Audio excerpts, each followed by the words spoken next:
જય માતાજી. મિત્રો, આપણા દેશના કાયદા કાનૂન, અમુક માણસોની ગુનાહિત પ્રવૃત્તિઓ,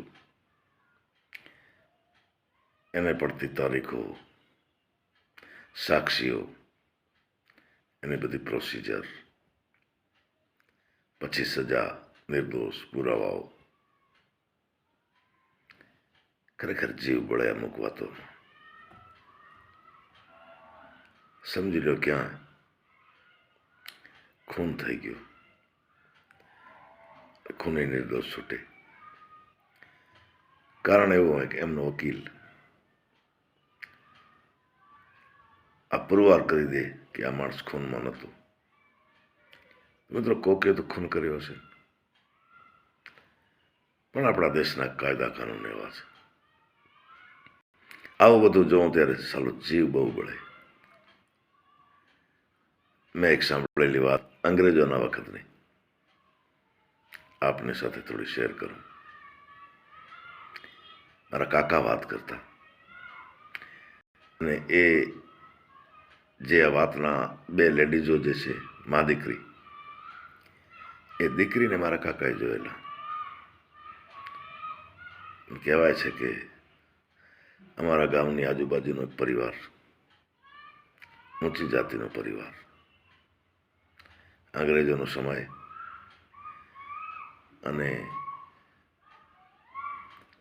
એમની પાસે 25-30 બકરીઓ, દુષ્કાળ પડ્યા. પરિવારમાં 3 જણા, એક દીકરી, દીકરીની મા અને દીકરીનો બાપ.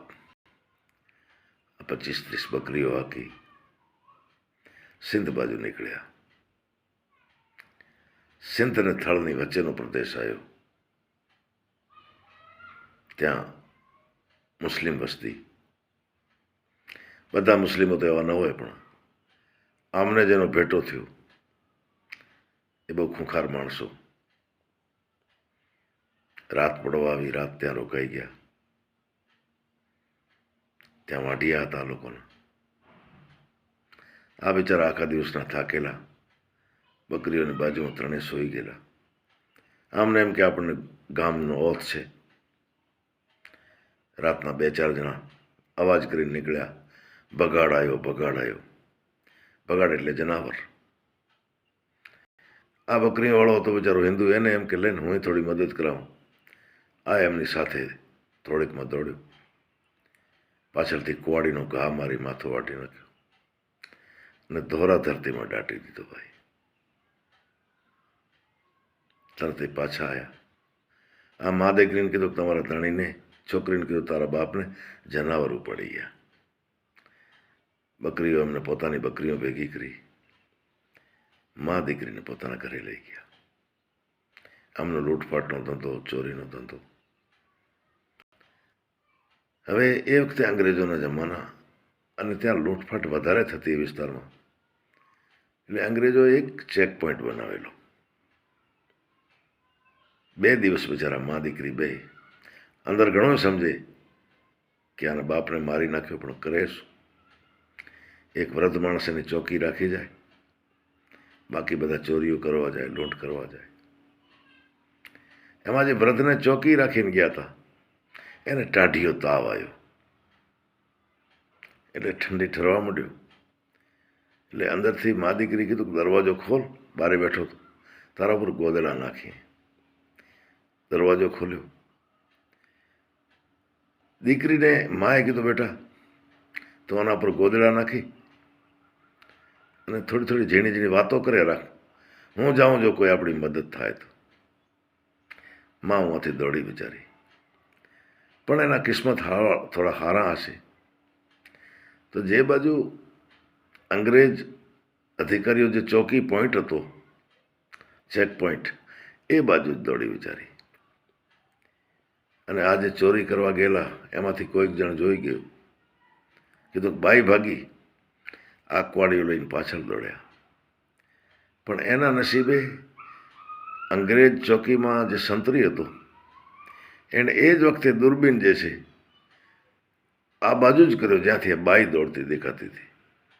અધિકારીને વાત કરી કે કોઈ બેન આવે છે બાઈ દોડતી, પાછળ માણસો દોડી આવે છે.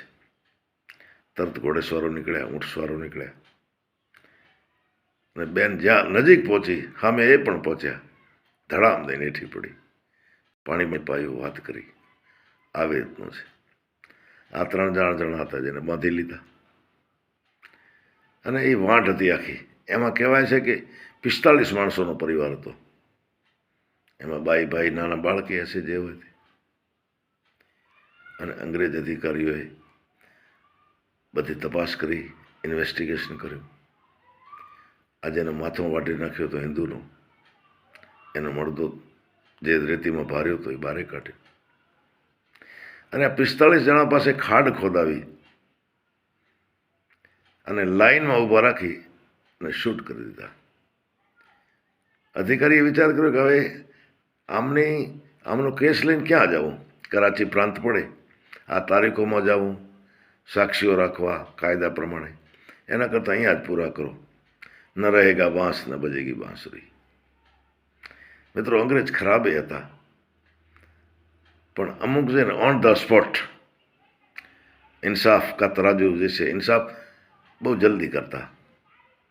આજનો જ્યારે આ બધું આપણી કોર્ટોનો આ બધું જોઈએ ને એટલે બહુ સારો જીવ મળે. અને એ જે દીકરી હતી, એ દીકરીના લગ્ન અમારા ગામમાં થયેલા, અને મારા કાકાશ્રી એ દીકરીને જોયેલા. એ વાત કરતા એટલે મને વાત યાદ રહી. તો મિત્રો, આજના કાયદા ઘણા સારા છે, પણ અમુક કાયદાઓ દુઃખ થાય. નિર્દોષ છૂટે તો દોષી કોણ? એ દોષી પુરવાર કરો, પછી એને નિર્દોષ છોડો. એટલે આવું છે બધું. જૂની વાતો અમુક સારી હતી. તો જય માતાજી.